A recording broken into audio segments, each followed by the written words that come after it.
Broadcasting from the business capital of the world, this is the Podcast Business News Network. And welcome back, everybody. I've said this before.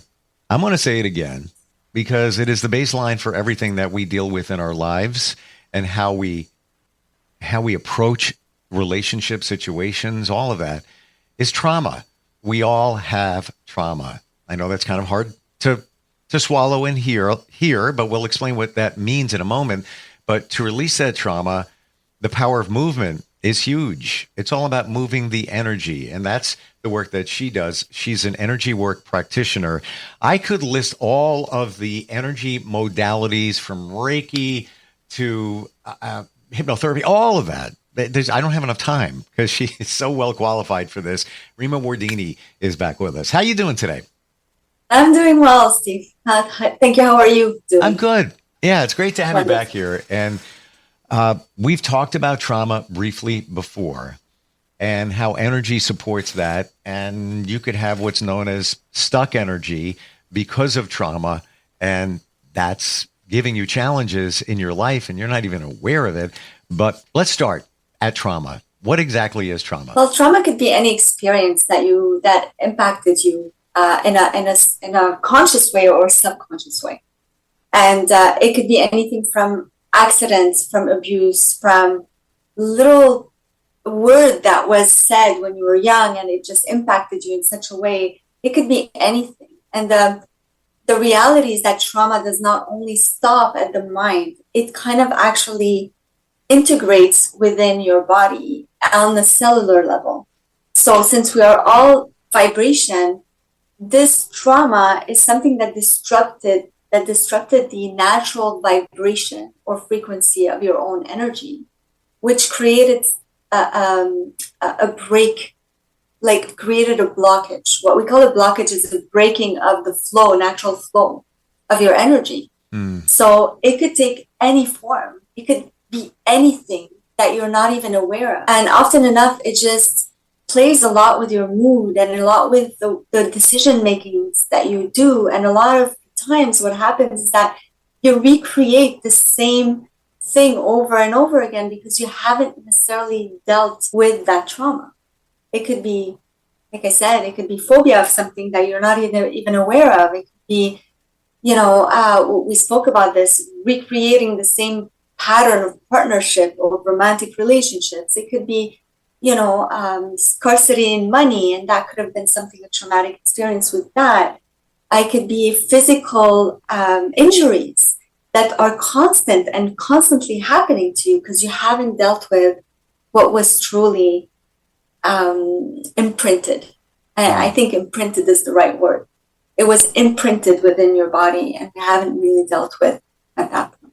It's somewhat uncomfortable to sit with, and I want your feedback on this, in knowing that one small thing between the age of birth and 7 can majorly affect your life. And you might not even know it. To your point, you're walking by the kitchen, mom or dad says something. They didn't even say it to you. They were having a conversation with each other. Maybe they were on the phone. You didn't see that. 5 years old, you're walking by, you hear this, and you're like, oh, all right.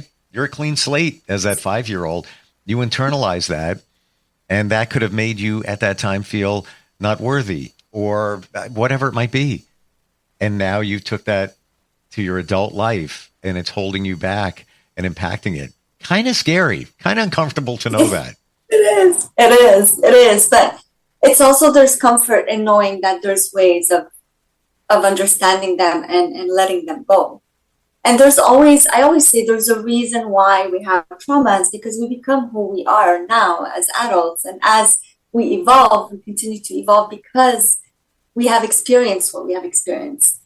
And I always say, we're souls, we kind of have this contract coming in and trying to figure out what we want to learn here. And we want to constantly expand. So it's weird to say that we might have chosen those traumas in order for us to understand something about what we need to understand to evolve as spiritual beings. Once you get that, it becomes less pointing fingers and more going inwards. And I think this is exactly what we need to do. We need to go inwards and understand that the people around us are playing a crucial role in our expansion. What can we do now that we are aware of it? What can we do in order for us to let go of that and becoming our authentic self, not painted by everything that was around us? I just got a download, and I'm going to be very transparent with you and share something. And we're going to get into the power of movement in releasing trauma in a moment. No problem. But we talked earlier, I had laryngitis and never had it before. A little scratchy voice from a cold, maybe here and there over years. This was new.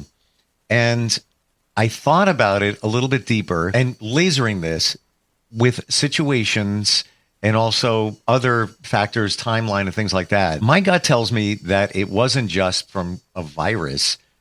It's connected to the throat chakra. Absolutely. Absolutely. I know it sounds cheesy. I know it sounds woo-woo. I know for some kind of corny. There's more to it than just you got a virus or a cold or whatever it might be. If I'm thinking that and feeling that, would you say? Absolutely. Well, I mean, from the world where I come from. And I told you, Steve, like I have a very, very big scientific background. Like I've been in research all my life, but there are things that cannot be explained. And anything that has to do with the throat, it is the throat chakra. And what is the throat chakra? It's expression. Yeah. It's expression. And there's something that most probably although you're in podcasting, and that's the funny place, right? You're constantly using your voice and expressing yourself and having this communication, and you have this facility to it. But there's something most probably deeper that needed to be let go of, that you needed to take to be more conscious of, whether it's from now or a trauma that has been a long time ago. Sure. That now it was the time for you to let go of it. So the universe plays this role in order for you to kind of go back and say, okay, what is this all about? What am I not truly expressing? Is it something communication with our children sometimes? It could be anything. It could be not expressing your authentic self, or worrying about you're going to hurt somebody by saying something that you really want to say. Right.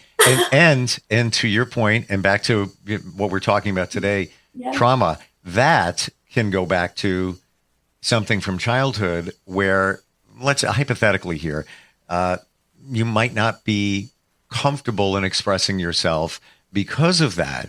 Expressing yourself in a certain situation. Like you said, don't want to hurt somebody, don't want to rock the boat, don't want a situation to change, but you're not being true to yourself. And some people can just say, hey, what the heck's going on? I'm not going to deal with that anymore.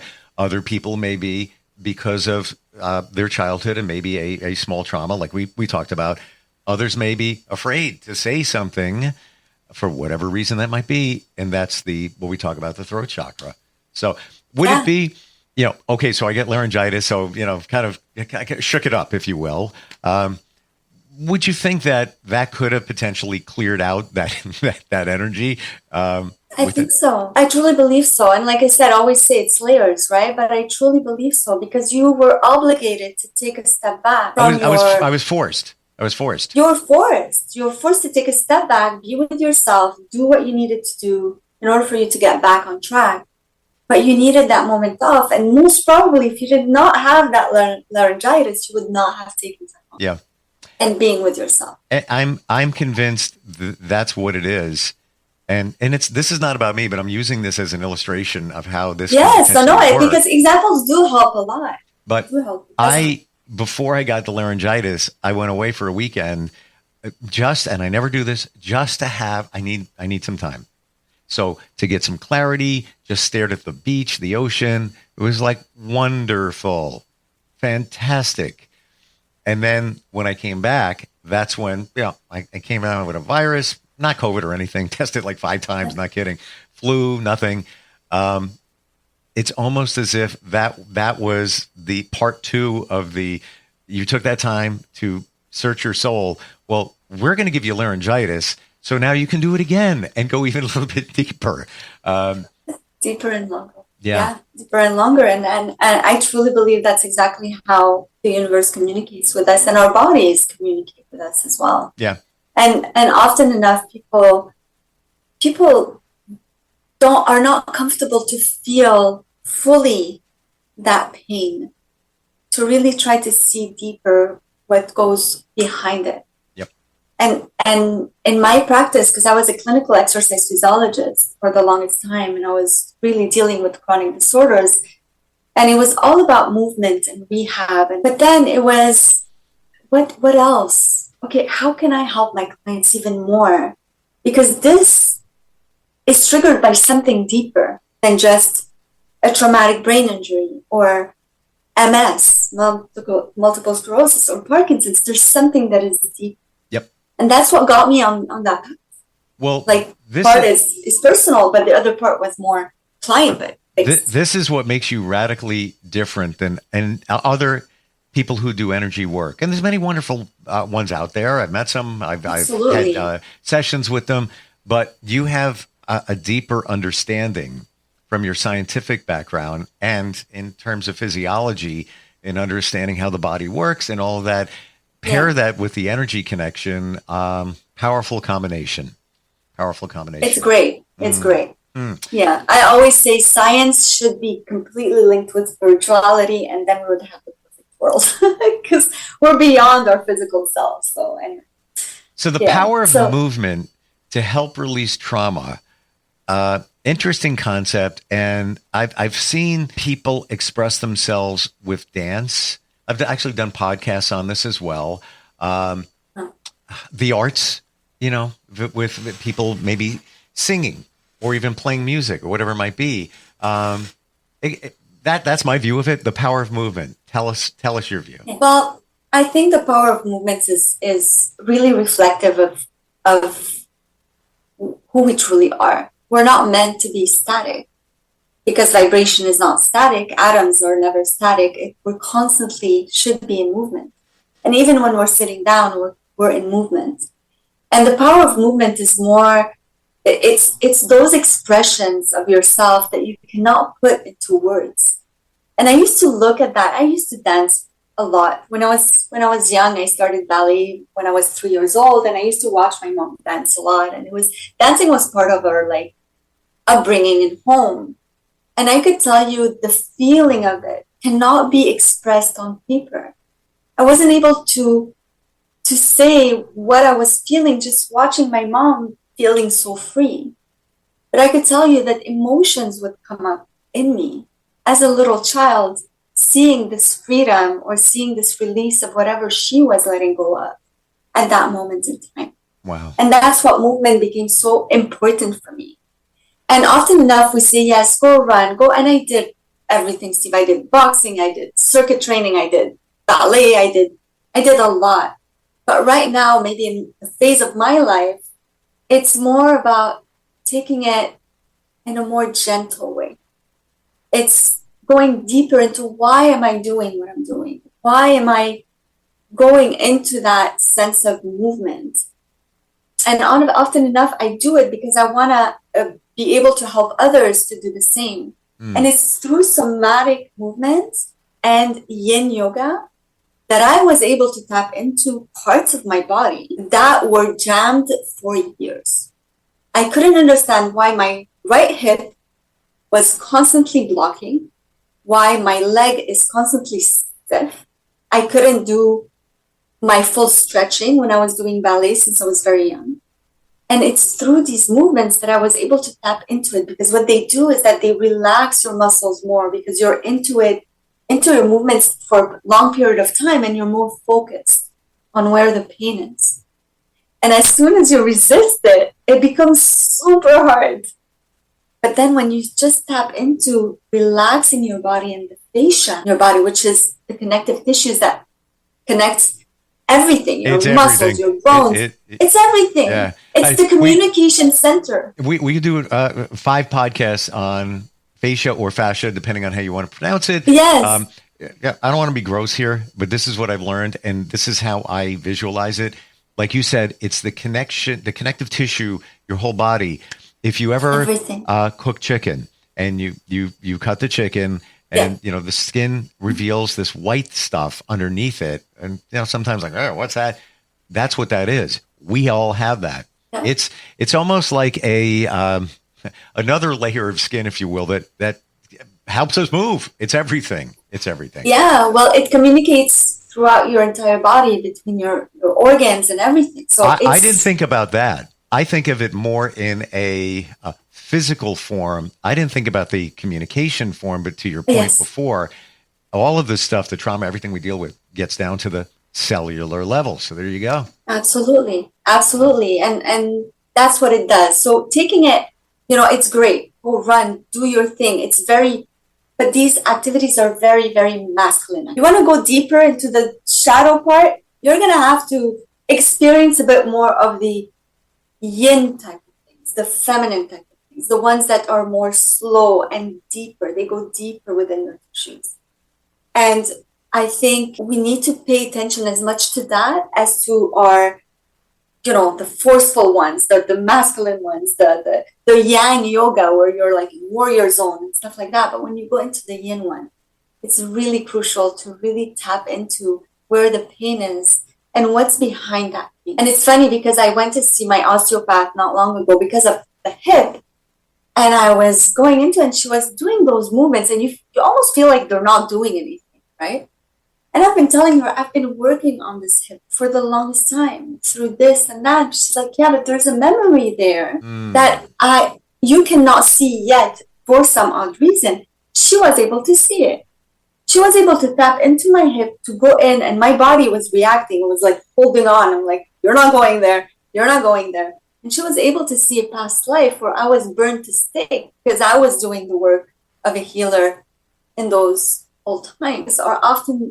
The hits are often linked to anger and resentment and a lot of past fear and trauma. For women especially, it's going to be around the hips a lot. So it's either rape and all of these things that happen to us throughout the time. Most probably it's all linked to my hips as well. So I was able to, since she worked on me, I was able to go deeper into my movement in yin. I did a yin yoga. And I was able to go tap into a bit more into that movement. And the release of emotions. I was crying in the middle of the class and I was like, okay, good. It's time. It's just time for it to open up, to feel free. I want to feel free in my body. And I want people to understand that feeling of freedom is beyond. And it could be through movement, through dancing, through anything that you want, through arts, like you were saying. But the movement itself is really crucial. And tapping into that pain level and understanding what's behind it. Once you relax into the pain, everything seems to be much easier to handle. Isn't it in amazing? Your experiences through life? Yeah. The connection of all of this. And it was this time last year, somebody like yourself, energy healer, identified things with me. I had a shoulder issue, like a rotator cuff, maybe playing tennis. I don't know what it was. It wasn't really bad, but it was a little troublesome. And she said, usually if it's the right side, it's usually connected to conflict with a female. And she was right. Like getting divorced. Like, how would she know that? But, to your point, how the body has these connections and how even minimal movement can make a difference. Now, you mentioned yoga and you call it two separate things. I'm hearing like the yin and the yang. I'm not really sure. What's the difference? So the yin yoga, like I said, it's more of a feminine and more of a deeper layer. So you stay in the movement longer. So when you're doing your stretching, you're doing it for a very long period of time to give the chance for your fascia to relax. Yeah, so you stay in that movement and it's uncomfortable. But at one point, there's that pinpoint, like that point of, oh, okay, I see. I keep on saying to myself, you're secure.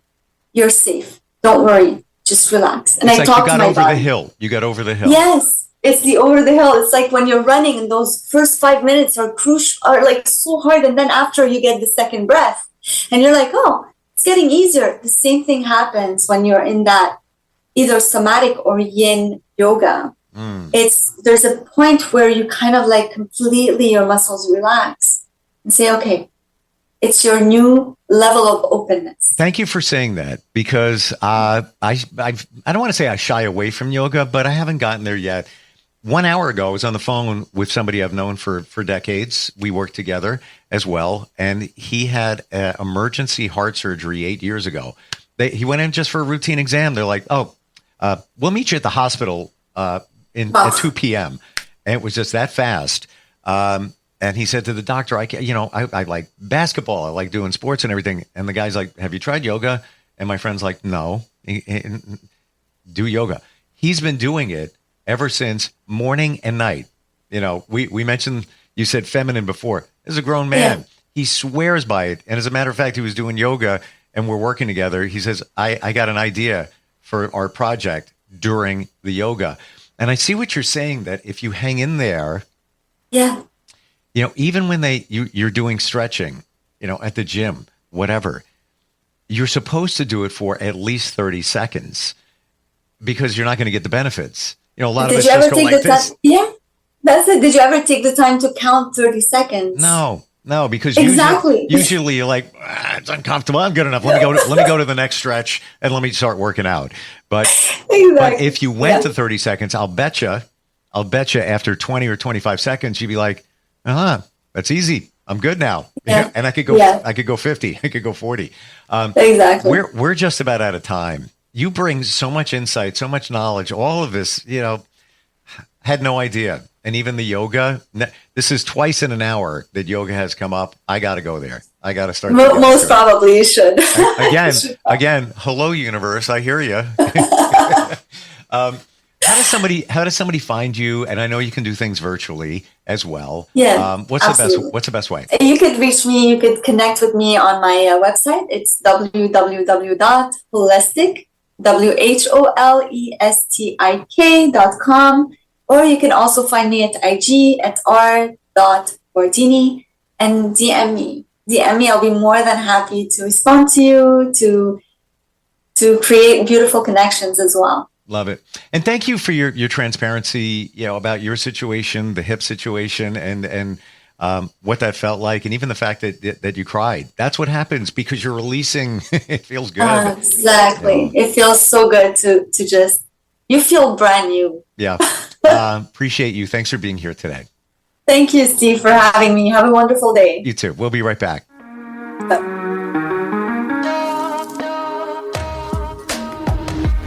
Broadcasting from the business capital of the world, this is the Podcast Business News Network. For nearly 2,000 severely injured veterans, everyday life has become filled with barriers. Day-to-day simple tasks can become pretty daunting. I have to carry my chair up 2 flights of steps or have somebody do it for me. What scares me the most is just the falling. When I'm struggling with my house, I think, to have that one great barrier just knocked down, it's crucial. Home for Our Troops is a wonderful nonprofit that builds a mortgage-free, fully adaptive, handicap-accessible house. And there's no catch. It'll be our very first home that we've ever owned. This is a game changer. This is where your life begins again. We need you to join us in completing this important mission. Please visit hfotusa.org and help build homes and rebuild lives. Because of you, everything's going to be okay.